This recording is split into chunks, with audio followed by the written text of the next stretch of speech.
कि मेरे दुश्मनों मेरी किस्मत से जलना छोड़ दो। मैं घर से दवा नहीं माँ की दुआ लेके निकलता हूँ, और मेरी खुशियों के लिए भी दुआ मत करना, मैं तो वो हूँ जो खुशियां भी बांट दिया करता हूँ। ये पोस्ट कब से कर रहे हो? बचपन से, जब मम्मी ठंडे पानी से नहलाती थी। दिन रात करना है, किसी को औकात दिखाने का वक्त आ गया है।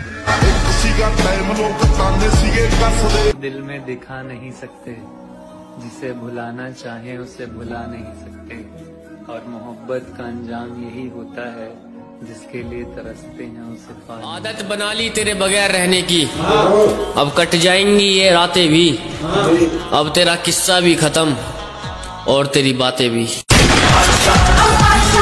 बात करोगे, लोग हंसेंगे तुम पे, मजाक उड़ाएंगे तुम्हारा, लेकिन एक बात याद रखना, ये जग जिस जिस पे हंसा है, इतिहास उसी ने रचा है।